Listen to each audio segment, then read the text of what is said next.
Jungle. Heureux de vous savoir nombreux à ce rendez-vous hebdomadaire, c'est sur Sport FM tous les vendredis à partir de 14h. Dans le nid des éperviers d'LN2, nous décryptons l'actualité des sélections, les joueurs, les staffs techniques, le COMEX et toute l'ambiance autour et dans le nid des éperviers. Ensemble pour sonner la mobilisation et intensifier la sensibilisation en vue d'accompagner les éperviers du Togo, toutes catégories confondues, dans une synergie pour de fructueuses campagnes des éliminatoires et préparatifs des différentes compétitions.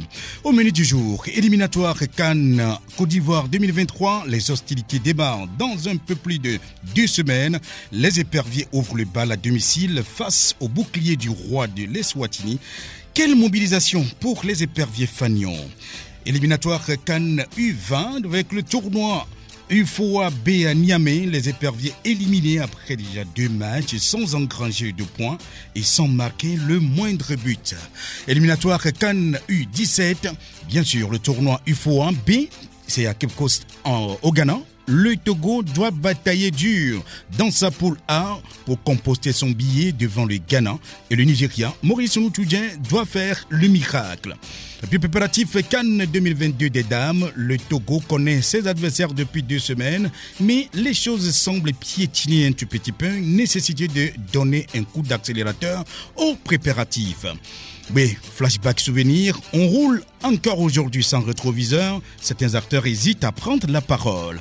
Togolais en club, coup d'œil habituel sur la forme des joueurs togolais expatriés. On reviendra tout à l'heure et puis la trente des auditeurs. À vous l'antenne.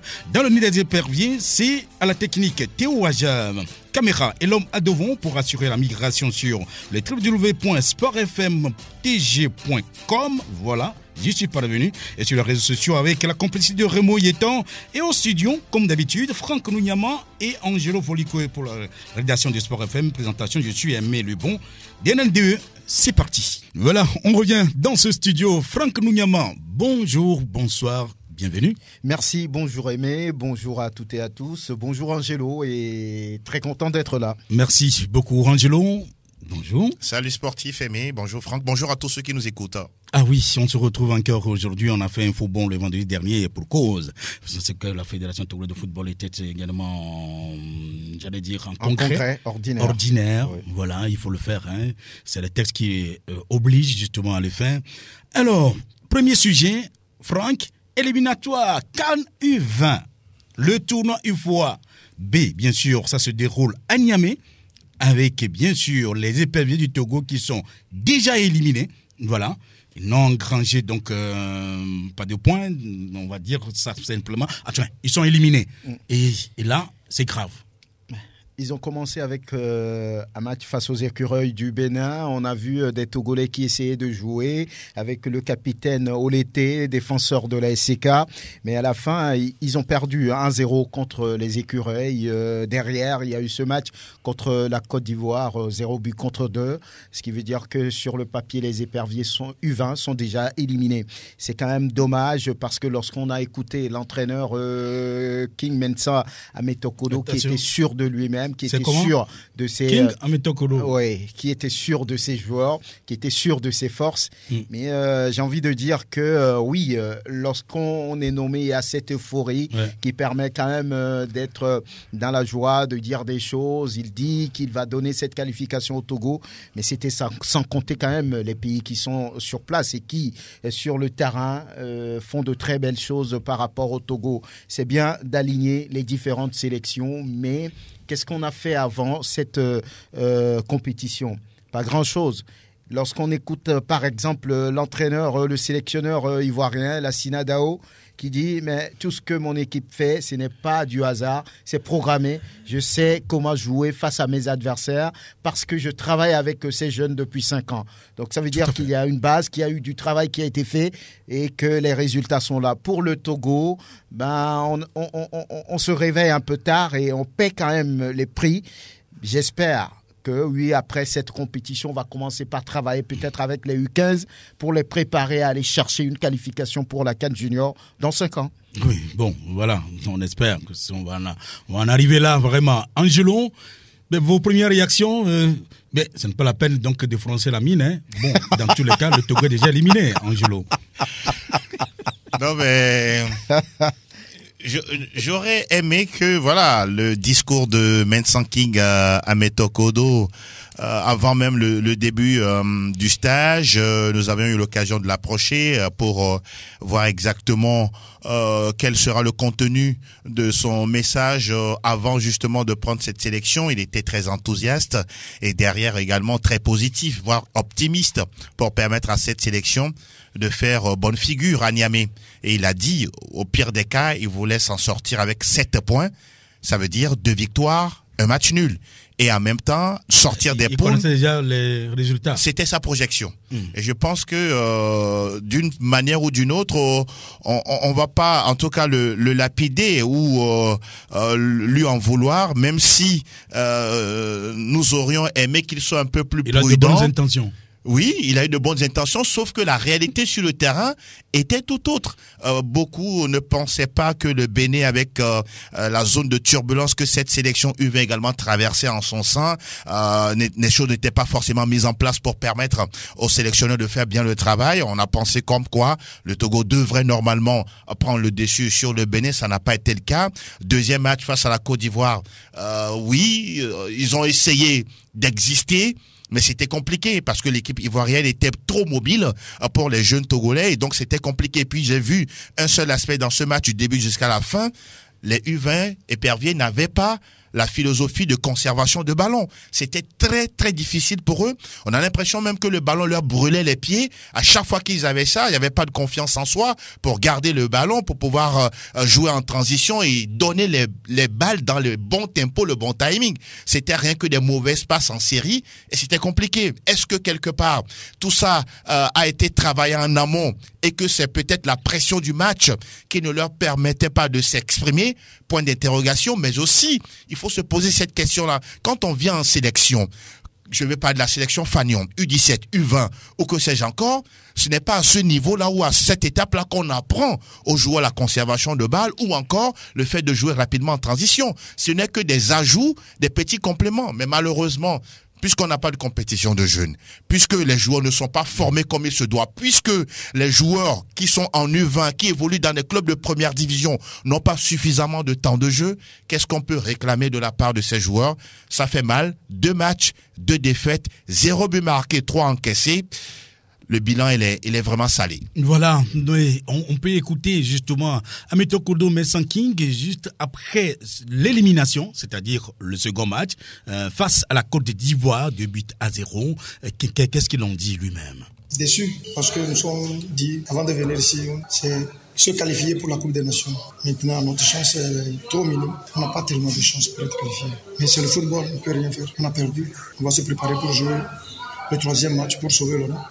On analyse vraiment notre problème est qu'on n'a pas des attaquants qui peuvent nous faire jouer. Et puis, on a toujours ces petites erreurs-là. Le football, c'est sur les détails. Mais c'est ces petites erreurs-là qui nous ont encore coûté un but fatal. Mais c'est des jeunes, on va continuer et on verra la suite. Dans l'ensemble, ils ont bien joué. Mais c'est des petits détails. C'est à corriger dans l'avenir. Je les plierai de garder leur calme. C'est le football. Ça peut arriver. On a perdu. Certes, la lutte continue. On va se préparer pour les autres échéances. Oui, mais voilà. Franck Nounyama, Metokodo Mensah King, donc, qui s'exprimait après l'élimination donc du Togo, il a carrément oublié ce qu'il avait dit avant même d'aller là-bas, hein, on dirait. Quand il parle de déception, c'est forcément par rapport à ses premières sorties avant l'ouverture de cette compétition. Il n'a pas été quelque part subtil.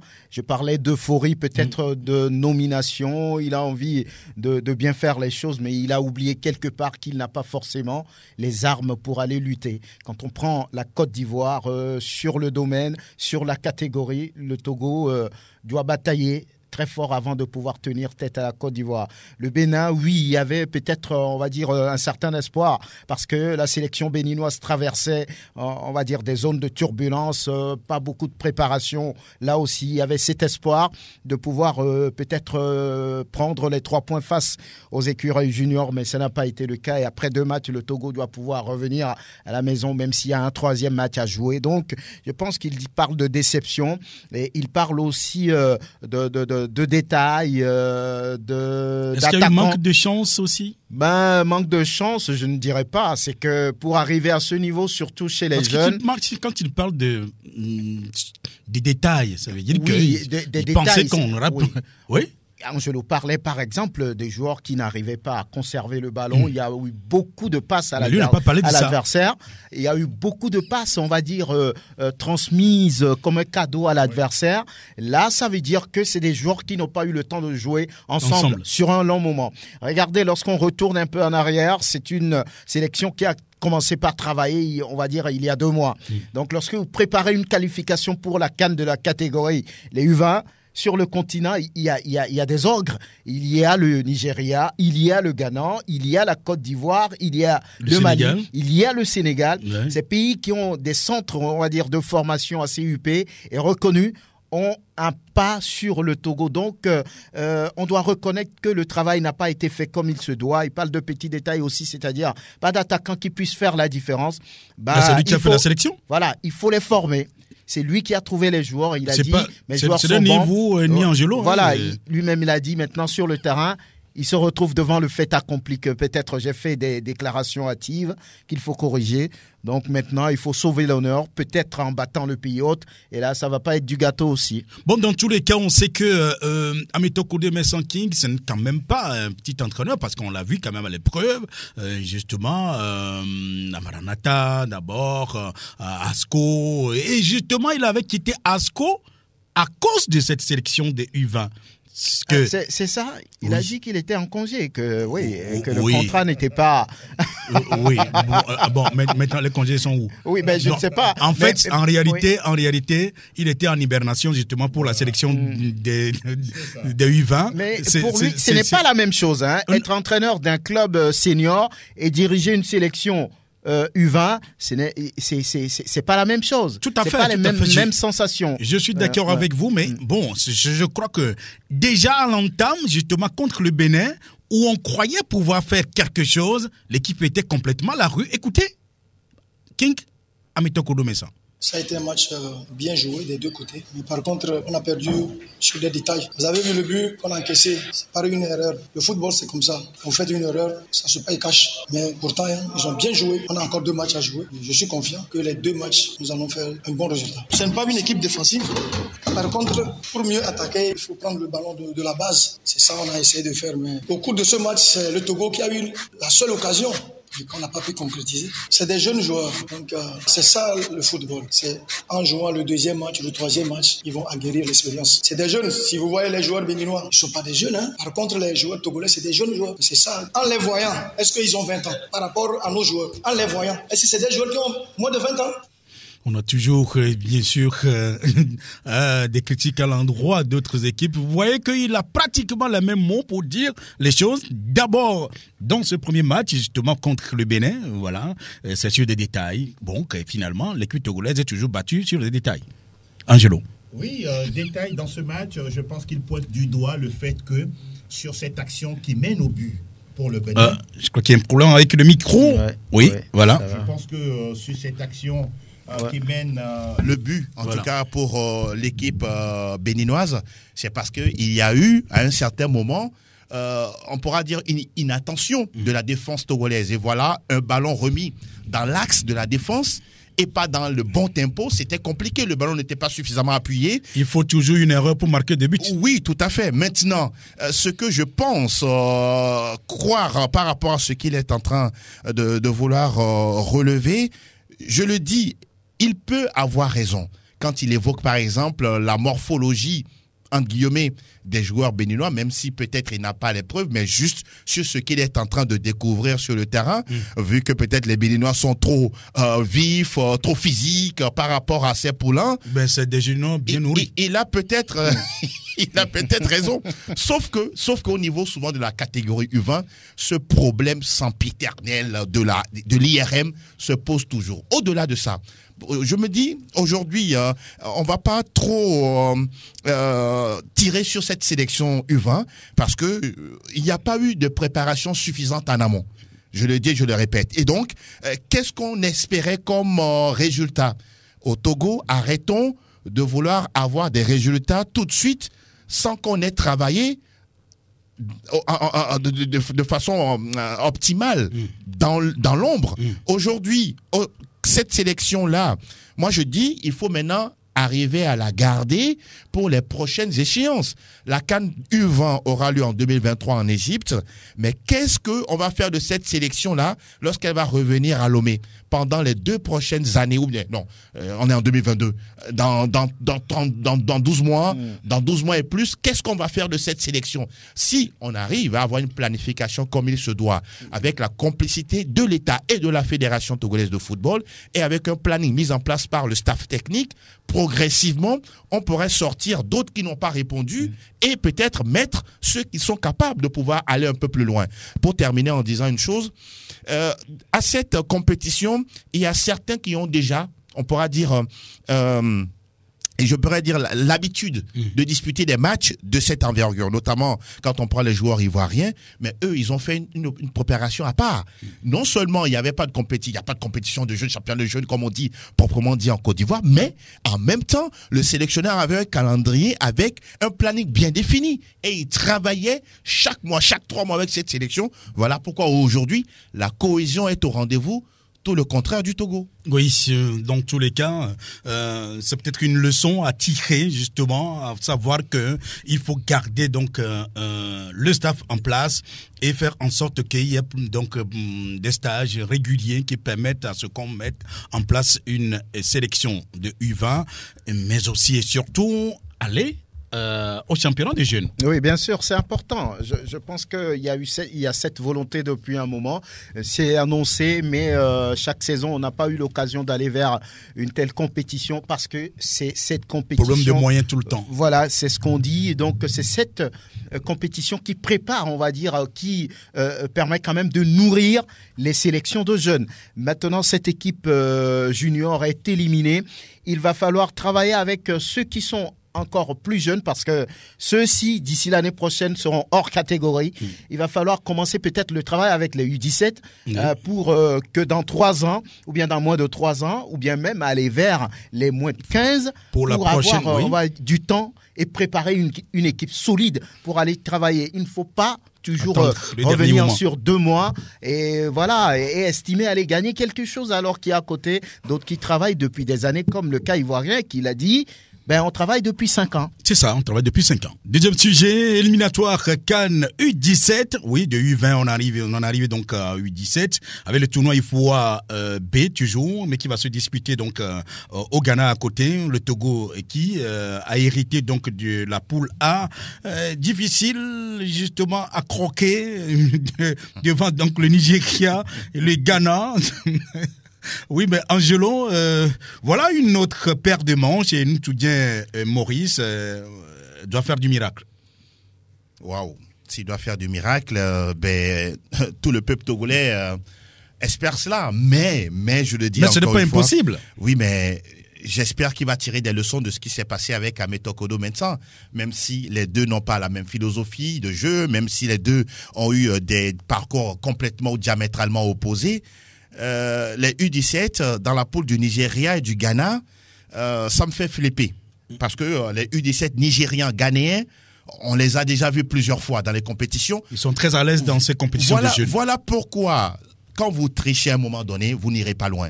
On se rappelle très bien que ces U17, quand ils sont engagés, côté nigérien, côté ghanéen, ils sont ultra dominateurs sur le continent. Et même parfois sur le plan mondial. Mais sur le plan mondial, ça ne dure pas. Oui. C'est juste one shot. C'est ça la triste réalité. Voilà pourquoi quelque part nous au Togo, oui, même si je pense qu'on peut également revoir un peu les choses parfois. Je sais de quoi je parle pour permettre à certains joueurs de pouvoir intégrer. Si vous le savez, seulement pour vous, la sélection. Comprendre, hein. Non, c'est-à-dire que au lieu de forcément, dire qu'il faut prendre les U17 réglementairement âgés dans les normes. Vous pensez qu'il faut agir sur les règles? Non, mais à un moment donné, que font les autres nations? Le Nigeria et le Ghana, que font-elles, ces nations-là? Mais vous avez quelle preuve? Non, mais attendez, soyons sérieux. Nous tous, nous voyons combien de fois. Il ne suffit pas de voir, il faut avoir des preuves. Mais on a vu ici, il y a quand même, on va dire, 15 ans, en 2007, lorsqu'on parlait de Chrysanthus Makole de Sénégal, et celui-là qui a envoyé cette frappe terrible au des- goal à l'époque qui des 45 permettait mètres, au Nigeria pratiquement. de gagner la compétition, que le Togo se retrouve à la place de vice-champion d'Afrique. Mais c'est des joueurs de 17 ans qui ressemblaient à des joueurs de 30 ans. Mais à vue d'œil, on sait quand même qu'ils n'avaient pas 17 ans. Parce qu'à l'époque, peut-être l'IRM n'était pas aussi Bon, pointu maintenant, que il y ça. a Maintenant, l'IRM qui est oui. donc Maintenant, la comme preuve on le scientifique. dit, Ouais. il faut essayer de travailler avec beaucoup, j'allais dire, de sérieux, en donnant quand même, on va dire, de la matière aux jeunes. Aujourd'hui, ça ne sert à rien de tricher, parce que lorsque vous le faites, ça vous rattrape toujours un jour. Aujourd'hui, quand on met le Togo dans ce groupe où il y a le Ghana, où il y a le Niger, je me dis que ça va être compliqué, même si Ntouidjé Maurice déjà a fait l'expérience avec cette sélection il y a 2 ans au niveau du Niger. Ils ont été éliminés, on va dire, sur un cheveu. Ouais. Ils sont revenus. Maintenant, c'est une autre paire de manches. Il va falloir travailler face au Ghana. Je crois qu'au Niger, il a aussi joué le Ghana à ce niveau, Ouais. pas le Nigeria. Nigeria. Donc, on va voir. Il semble qu'il y a de très bons jeunes joueurs qu'ils ont trouvés dans les centres de formation et que les enfants sont très bons et qu'il y a ci et qu'il y a ça. J'espère qu'on ne va pas tomber dans l'euphorie ici aussi en annonçant déjà des résultats pour la suite. Mais il faut travailler. Ce qui est sûr, il n'y aura pas de miracle lorsqu'on ne travaille pas. Mais rien On ne- doit s'en servir.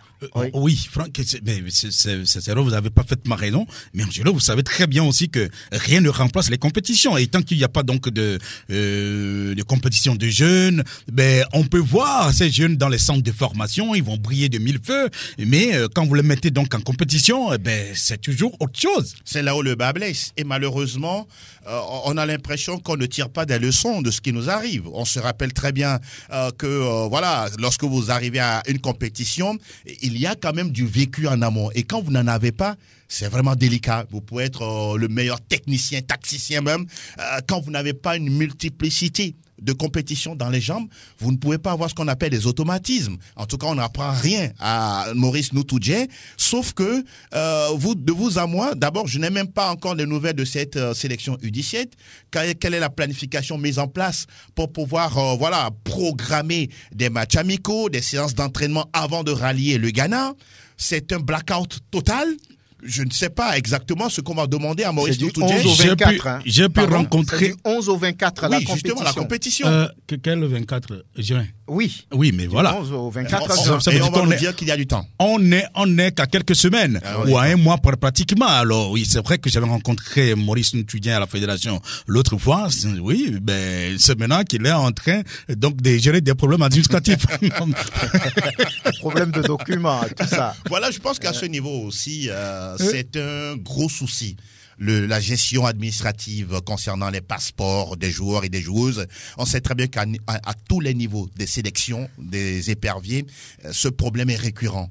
C'est en cela quand même on jette des fleurs à l'administration ou à la documentation qui essaie tant bien que mal, en tout cas, d'aider ces personnes, ces joueurs-là capables d'apporter quelque chose à la sélection. Ça, c'est vraiment louable. Il faut continuer dans ce sens-là. Mais au même moment, il faut respecter les règles. Je suis parfaitement Voilà. d'accord avec vous. Non. Je suis parfaitement d'accord avec vous. Quand vous La trichez, loi, c'est la loi. Quand vous trichez, c'est juste sur un instant, mais sur la durée, ça va toujours vous rattraper. Ça, c'est clair. Je partage parfaitement votre avis. Il faut respecter les règles tout en aidant, en tout cas, ceux qui en ont besoin.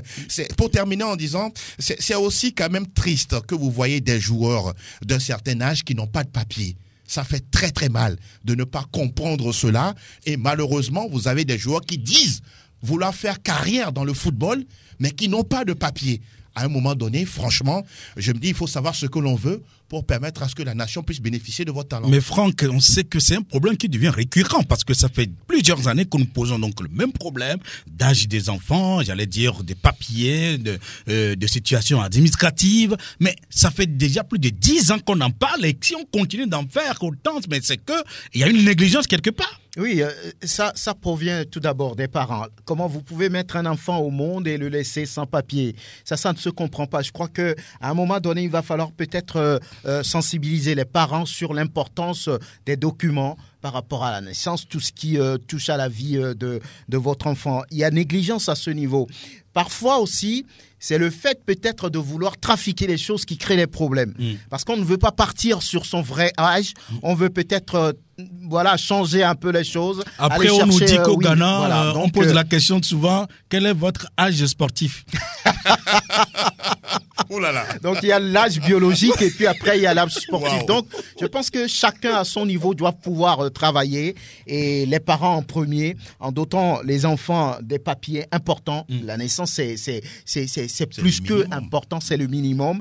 Et puis, certains agents joueurs également se mêlent à la partie pour vouloir changer les choses. Oui. Certains entraîneurs aussi, parce que le joueur est bon, mais il est hors catégorie, il a envie de le faire jouer, on se dit, on va travailler, on va tenter. Tout cela parfois complique la situation. Après, on ne sait même plus où se trouve la vraie naissance.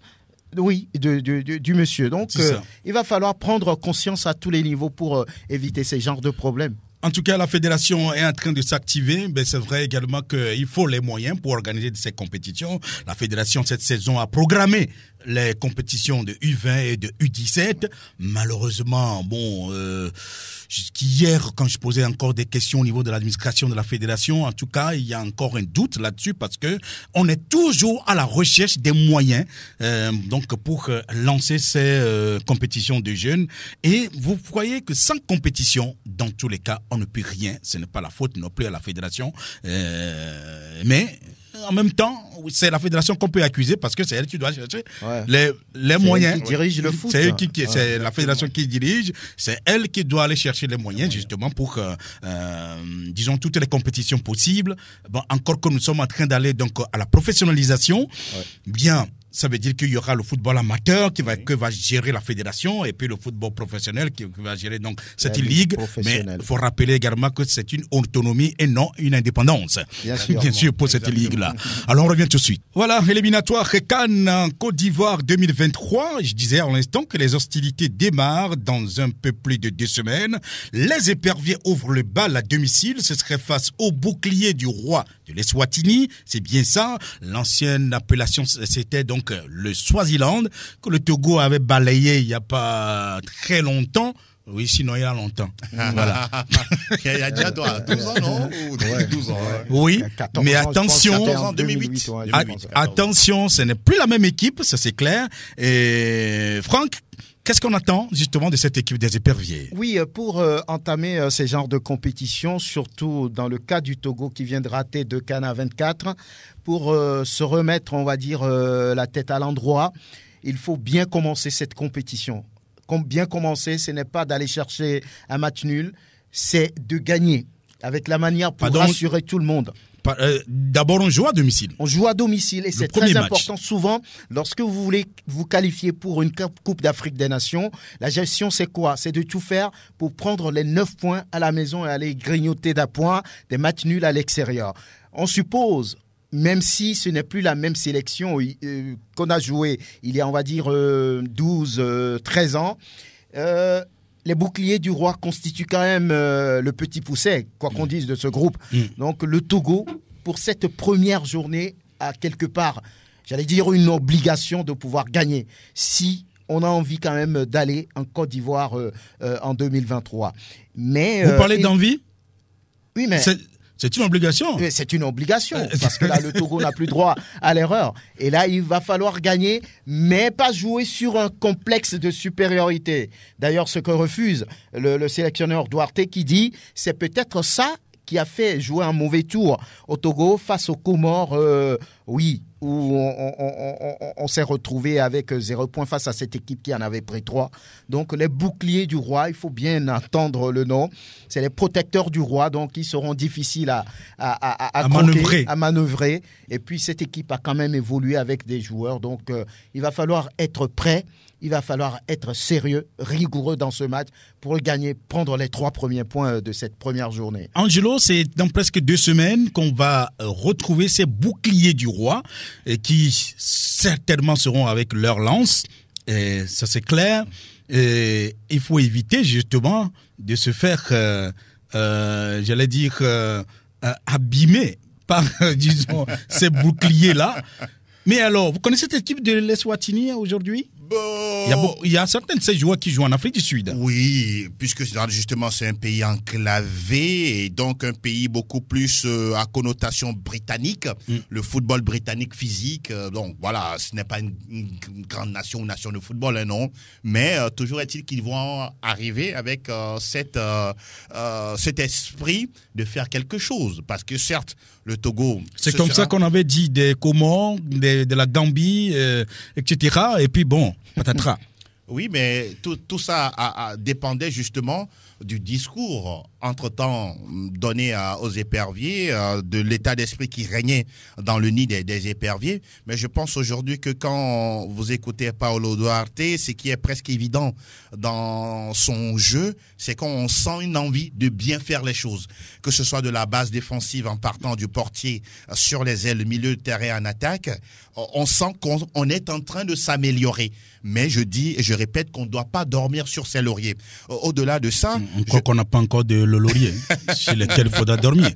Au-delà de ça... C'est juste une progression. Je pense aussi que la bonne nouvelle, quand on s'est rapproché un peu de la Fédération togolaise de football, c'est annoncer que le Togo va jouer ses matchs à domicile. Oui, ça, et c'est officiel. On va le dire. Voilà. Oui, la Fédération togolaise de football a réussi à avoir, disons, le sésame pour jouer, donc la clé pour jouer donc à domicile, avec naturellement beaucoup de recommandations voilà, justement. Beaucoup de recommandations à faire. On espère que pour le moment c'est accepté. On va jouer donc à domicile. Voilà. Ça, il fallait le faire, sinon il fallait annuler les éliminatoires. C'est ce qu'avait dit Franck depuis quelques semaines. Il ne peut non, le public était inquiet. Si on ne pouvait pas jouer à domicile, il faut annuler. Oui, alors donc vous disiez. Oui, au-delà de ce qui concerne l'état d'esprit, le discours positif à mettre au sein justement de ce groupe-là de Jenda Konam et Co, je pense aussi que la fédération doit mettre en place un véritable planning de mobilisation. Nous, ici, à la radio, on est en train de le faire, mais je pense aussi qu'il peut y avoir cette démarche-là envers les autres médias pour que le travail soit vraiment collégial et unique. Quand c'est comme ça, on sent quand même une mobilisation, on pourra dire, beaucoup plus huilée, beaucoup plus intéressante, et tout le monde s'implique là-dessus. Et pour donner un exemple ou une proposition concrète, pour ces matchs, par exemple, à domicile, ce serait bien que la fédération mette en place un véritable nombre conséquent de t-shirts, par exemple, à l'effigie des éperviers du Togo, que l'on va pas distribuer, mais peut-être mettre en vente à 500 ou à 1000 francs CFA, juste pour permettre au public, aux citoyens lambda, de pouvoir se l'offrir et de venir au terrain avec. Vous imaginez déjà... Même si on ne va pas au terrain, qu'on soit, on crée une ambiance chez soi ou dans le quartier, etc. Devant son immeuble, devant son étalage, au marché, dans sa boutique ou dans son studio ou dans son travail, dans son service, qu'on sente qu'il y a une véritable remobilisation autour de cette sélection. Je pense que si on arrive à commencer comme ça, on a intéressé le public, ce serait quand même une bonne chose. Mais ne pas rester là, quand le Togo joue, on ne sait même pas, quelqu'un te dit, le Togo joue aujourd'hui, mais je ne savais même pas. Non. Je pense qu'on doit dépasser cette étape-là de la chose et s'organiser autrement pour intéresser non seulement le public, mais également aller vers les chefs d'entreprise. Pourquoi pas également les intéresser autrement en leur proposant des répliques, des maillots, des éperviers, mais quand on leur remet cela avec des invitations, ils viendront voir exactement ce qu'il se passe, la ferveur autour de la sélection, la mobilisation, la liesse qu'il y a autour de cette sélection. Je pense que si demain vous tapez à la porte de ce directeur général, il ne va pas du tout hésiter à vous donner ne serait-ce que le quart de sou en attendant l'entier après. Oui, mais c'est vrai aussi que la fédération... eux aussi ils nous écoutent et donc ils prennent au sérieux, donc ce que nous sommes en train de dire. Et je crois que les négociations sont en cours avec la CAF pour que on accorde, je crois, au moins 10 000 places justement donc au public sportif. Oui, l'administration de la FTF bien qu'il est en train donc en négociation actuellement avec la CAF, et peut-être d'ici quelques jours on aura donc la possibilité d'avoir au moins 10 000 c'est le tiers de la capacité du stade. Oui, pourquoi pas, au moins ça, je crois que c'est ce à quoi on est en train d'aboutir pour le moment. On a demandé plus, mais si on arrive à accorder 10 000, c'est déjà grand. Alors j'allais dire simplement, Franck, ce que dit Angelon, c'est tellement vrai, c'est tellement bon. C'est-à-dire qu'il faut sonner la mobilisation, justement. C'est extrêmement important.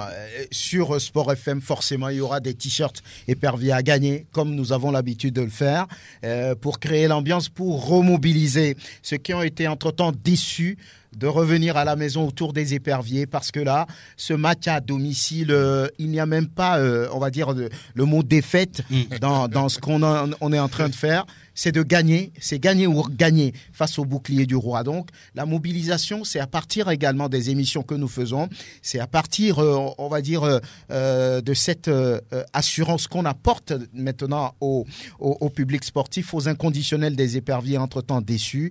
Il faut qu'ils reviennent autour des éperviers. Les supporters de cette sélection, le groupe Mama Togo, le groupe Respect et les autres groupes vont faire un tour dans ce studio comme nous avons l'habitude de le faire pour mobiliser les gens. Et ça va commencer forcément un peu plus tôt. Les t-shirts à donner, les t-shirts à acheter aussi, il y en aura pour que ce public-là se sente concerné et que voilà, les éperviers puissent déployer leurs ailes pour pouvoir gagner face au bouclier du roi.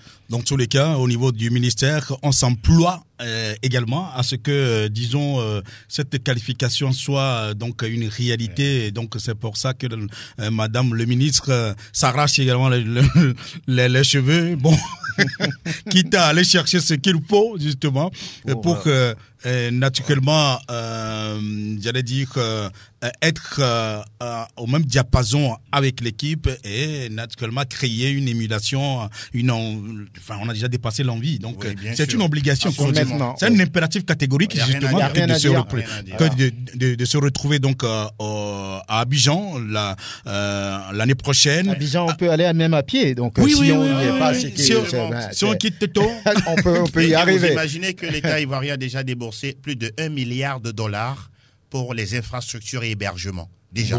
Bon. Alors, vous avez tout compris. Et que le Burkina Faso a annoncé l'officialisation d'Hubert Velud à la tête des étalons. Oui, tout à fait. Hubert Velud, donc, finalement, a été accepté, confirmé finalement, parce que c'est vrai que depuis un mois, le bruit court, oui, il a été nommé une première fois, il y a eu donc une dissension, moi je ne suis pas d'accord, je n'étais pas d'accord avant que vous le preniez, etc. Bon, mais je crois que tout le monde est rentré dans les rangs, et Hubert Velud, ancien coach du Togo, bien sûr, qui prend ancien coach du Burkina Faso. Alors vous voyez donc cette confrontation, et puis peut-être apparemment le Burkina aussi devrait jouer ce match à Marrakech. Oui, parce que c'est pas tout comme le Cap-Vert. Oui, c'est pas ça ne les arrange pas. Maintenant, ça ne veut rien dire. Faut pas s'accrocher à ces détails-là. À ces détails, justement. Il faut travailler. L'important, l'essentiel pour le Togo, c'est de gagner ces matchs. Le premier match, c'est contre Eswatini. On va écouter Paulo Duarte justement par rapport à ce match. J'élimine cette mentalité. On gagne quand le match termine. Il n'y a pas d'adversaires qui sont vainqueurs avant de commencer le match. Cette mentalité avec moi, non. Cette mentalité passée pour mon joueur, non. Je ne vais pas permettre ça. C'est à cause de cette mentalité, peut-être, qu'on a perdu à 20 à la maison contre Comores, à 20 contre le Kenya, à 20 contre je ne sais pas qui, équipes qui n'ont pas de force ou qui n'ont pas d'expression africaine dans le football. Et qu'aujourd'hui, tout le monde est devant du Togo. Parce qu'avant, tout est facile, avant, on néglige, on regarde beaucoup le ranking. Dans le football, on n'a pas de match facile. Il y a un match et chaque match il a ses histoires. Pour cette logique, on ne doit pas même rentrer contre le Sénégal. Parce que normalement, le Sénégal, c'est 10 fois meilleur que le Togo aujourd'hui. Swaziland, c'est une équipe qu'on doit respecter et c'est une équipe qu'on doit battre. Si on va avec cette mentalité, il n'y a pas un seul joueur de ma équipe qui va rentrer dans le stade avec cette mentalité. Première, on doit jouer et après, on va voir si c'est un match facile, ou si c'est un match difficile, ou si c'est un adversaire facile, ou si ce sera un adversaire difficile. Voilà, donc il n'y a plus de match facile, tout est à prendre au sérieux. Je crois que le discours de Paulo Duarte est compréhensif et je crois, lui, c'est déjà un discours guerrier. Il n'y a rien à dire. Il n'y a rien à dire. Je pense que cette façon de voir les choses et de l'exprimer, tous ces joueurs, en tout cas, y compris son staff, sont pratiquement sur la même longueur d'onde. Et ça, c'est très important. Au-delà de ça, la prière que chacun peut quand même essayer de faire, si voilà, elle peut être efficace, c'est de toucher du bois à ce que tous les joueurs togolais au bon moment, soient tous disponibles. Quand je parle de disponibilité, qu'il n'y ait pas de blessure, de voilà. forfait, qui, dans une certaine mesure, pourrait handicaper, voire affaiblir quelque part le rendement de l'équipe. Je pense que Paulo Duarte connaît bien ce qu'il cherche, il sait là où il veut arriver. Il dit qu'il ne veut pas de complexe de supériorité, et qu'il ne va pas permettre ça. Et il a clairement raison. On a dû, regarder de haut certaines sélections et qui ont surpris plus d'un. On a vu à la dernière CAN la Sierra Leone tenir tête à la Côte d'Ivoire 2-partout, la Gambie qui a battu la Tunisie et qui est allée devant dans cette compétition. On a vu les Comores, on a vu même le Malawi, même si ça n'a pas été une sélection qui a poursuivi la compétition. Donc pour vous dire, Comores, il y a également le Cap-Vert, tout ça. Attention. Donc pour vous dire tout simplement que chacun à son niveau travaille. Pour gagner, il faut jouer correctement sur la pelouse. Et voilà, il dit, on ne gagne pas un match avant de l'avoir joué. Tout à fait. Donc, il va falloir être sérieux, concentré sur ce match-là et battre cette équipe de Eswatini. On revient là-dessus tout à l'heure. Préparatif CAN 2022 des dames. Voilà, le Togo connaît ses adversaires depuis 2 semaines. Mais les choses semblent piétiner un peu. Angelon, nécessité de donner un coup d'accélérateur justement pour ces préparatifs. On sait que le championnat démarre finalement demain. Oui, avec 12 clubs engagés. Une bonne nouvelle pour les clubs féminins, certes. Mais quel impact pour la sélection nationale? Voilà.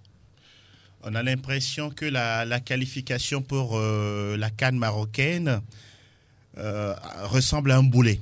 Un boulet au pied de la fédération, au pied de l'État. On ne sent pas un réel intérêt. En tout cas, c'est ce que je ressens. C'est vrai qu'il y a eu des matchs amicaux disputés ça et là, mais quand même, on pourra essayer de planifier vite et bien fait un stage à l'extérieur du pays pour ces demoiselles, même si c'est vrai, il y a beaucoup qui seront en compétition, qui sont même en compétition, mais il faut commencer quelque part. Est-ce que aujourd'hui on veut forcément attendre la fin des championnats sur le plan domestique et de l'autre côté, en tout cas pour celles qui sont expatriées, avant de pouvoir mettre en place un véritable stage? Point d'interrogation. Pas plus tard qu'il y a 3 jours, l'équipe par exemple sénégalaise va aller en stage en Turquie pour justement se préparer pour cette Coupe d'Afrique des Nations. Le Cameroun, n'en parlons pas. Aujourd'hui, vous posez la question, quel réel impact? Je m'interroge. Aujourd'hui, si on va disputer peut-être 3, 4, 5 journées, voire peut-être 10 journées avant de rallier le Maroc, est-ce que c'est largement selon suffisant? La programmation, on ira à la phase aller, à la fin de la phase aller, justement. Voilà. Avant, donc ça veut dire que voilà, sur 20 matchs, peut-être celles qui sont compétitives auront 10 journées dans les jambes. Mais c'est quand même bon d'avoir la compétition dans les jambes. Oui, mais souvent quand il n'y a pas aussi de concurrence, je pense que le niveau de la compétitivité quand même baisse. Maintenant, je m'interroge également, est-ce qu'on va à la CAN pour pouvoir la gagner ou bien on va juste pour goûter à la compétition et mieux se préparer pour les échéances à venir? Franck, vous êtes dans le secret de Dieu? C'est sûr qu'on n'y va pas pour gagner. Ça, il faut être clair là-dessus. Les filles togolaises n'iront pas gagner cette Coupe d'Afrique des Nations. Mais on souhaite que le Togo... Tomiti va vous dire le contraire. Mais bon, elle est la sélectionneur, elle peut dire des choses, mais moi, de par mes analyses, je ne vois pas les filles togolaises aller gagner cette Coupe d'Afrique des Nations devant le Nigeria, devant le Cameroun et toutes les autres sélections qui sont, on va dire, largement devant. Tomiti Kai voulait s'appuyer un peu sur le championnat. Elle a dit autour de cette table, mais malheureusement pour elle, elle n'aura pas beaucoup de journées puisque la compétition commence déjà dès le 2 juillet pour prendre fin le 23. Elle aura, comme Angelo l'a dit, ou bien elle va peut-être bénéficier de 10 matchs de championnat pour pouvoir essayer de retrouver d'autres talents. Pourquoi pas 10 journées de championnat dans les jambes de ces filles avant d'aller attaquer la Coupe d'Afrique des Nations. On se dit que c'est peut-être infime, beaucoup plus de journées, ou bien si on avait pu terminer le championnat avant qu'elles ne prennent la route du Maroc, ce serait mieux. Malheureusement, ça n'a pas été le cas. Peut-être on dit... À défaut d'avoir le mieux... Voilà. voilà, on dit vaut mieux tard que jamais, mieux tard que jamais. On espère que ce championnat sera bien organisé, que ça va permettre aux filles de pouvoir montrer de quoi elles sont capables avant d'aller affronter, on va dire par exemple dans le groupe du Togo, les Faut pas oublier non plus que c'était des problèmes administratifs qui n'ont pas permis que cette compétition démarre à temps.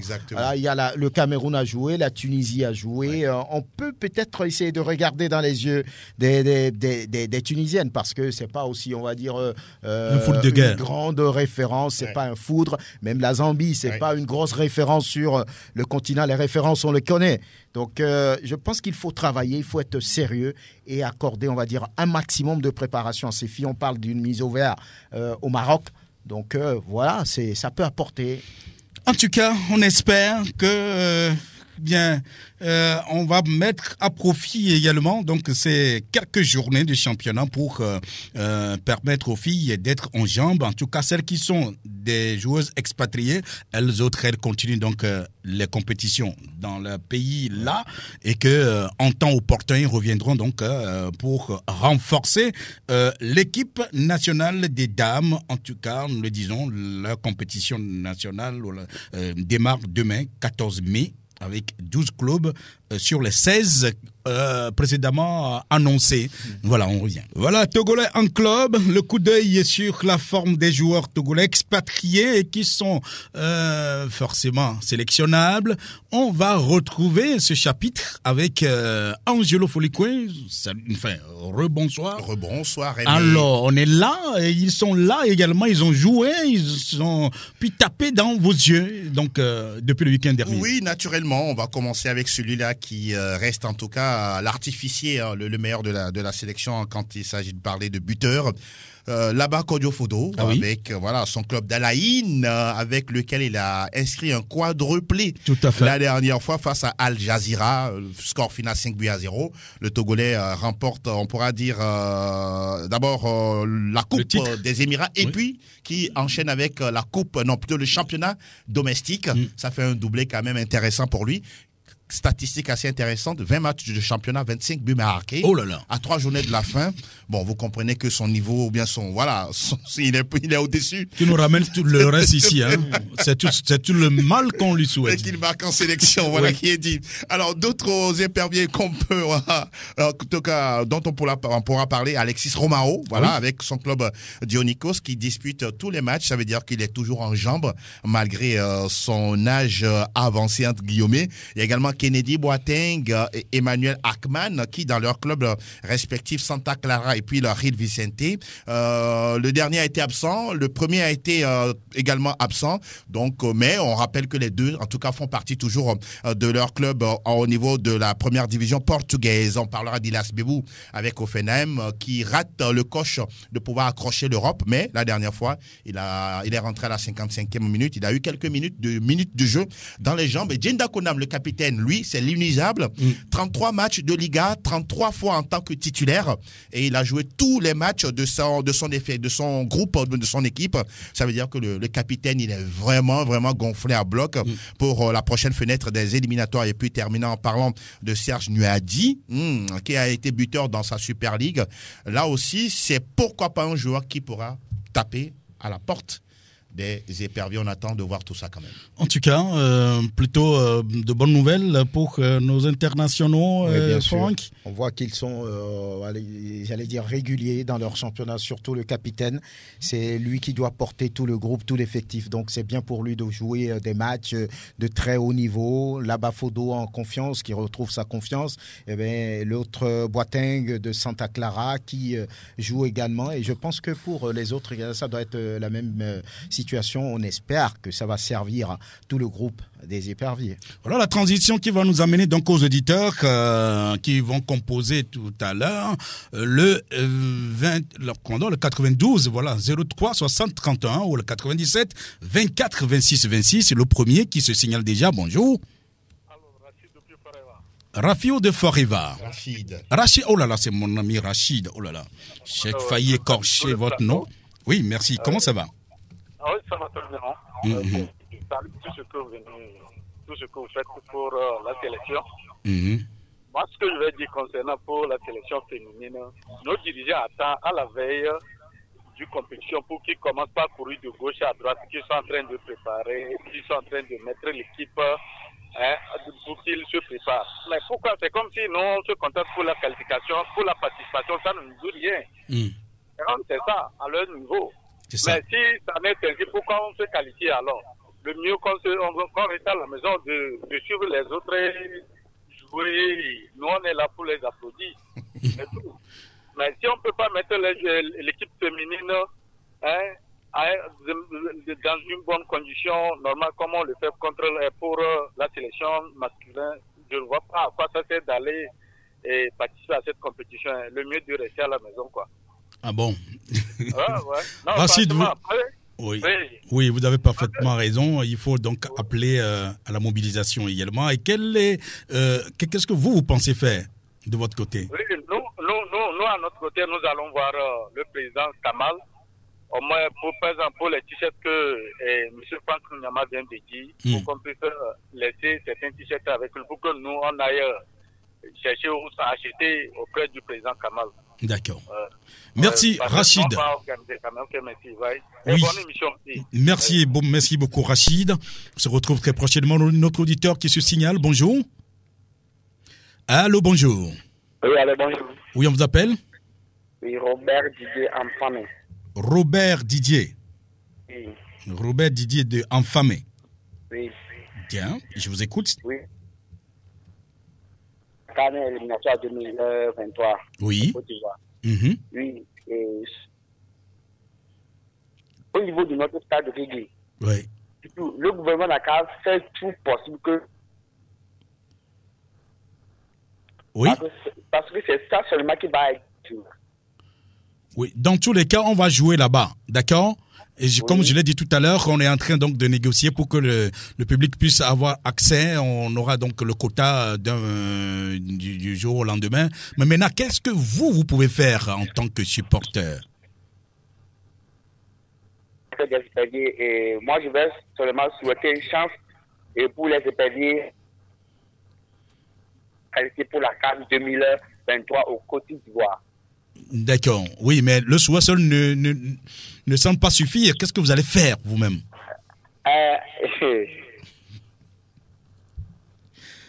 Robert Didier? Très bien, c'est pas grave. On a compris le souhait pour vous. Bon, en attendant que vous réfléchissiez à ce que vous allez faire, un autre en ligne, peut-être le 92 03 60 31 ou le 97 24 26 26 à votre disposition. Donc, pour quelques minutes, auditeur en ligne, bonjour. Oui, bonsoir. Oui, on vous appelle comment?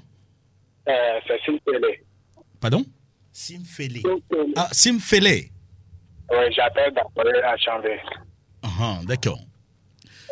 Merci beaucoup d'avoir l'opportunité pour nous faire vivre le sportif togolais.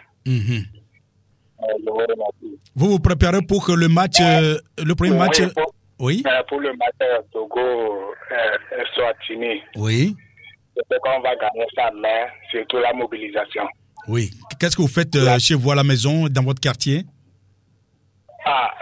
Le jour J, à la veille, je sais que tous les jeunes de mon quartier, je dis que demain il y a un match. Il faut qu'on nous dise dans le terrain pour soutenir nos grands frères. D'accord. Il ne faut pas attendre la veille pour le faire, il faut commencer aujourd'hui. Oui, s'il vous plaît, j'ai une question quelque chose à me renseigner à côté. Une fois, un vendredi, vous avez invité un papa à côté de chez vous là-bas et vous lui demandez certaines questions et vous répondez concernant le stade. Je ne sais pas jusqu'à présent tout ce qu'il vous a raconté au début jusqu'à ce jour-là. Je ne sais pas, est-ce que... Non, on y travaille. Le travail se fait concernant lui ou bien comment? Oui. Parce qu'il a dit des choses tellement que si le staff ne regarde pas sur ça, bon, je ne pense pas que ça peut aller. Non, rassurez-vous, monsieur Simfele, rassurez-vous, tout est suivi et toutes les dispositions sont en train d'être prises dans ce sens-là. D'accord? D'accord, merci beaucoup. Ce n'est pas pour rien que nous l'avons fait venir ici pour qu'il en parle lui-même. D'accord? Merci beaucoup également. Un dernier peut-être. Ok.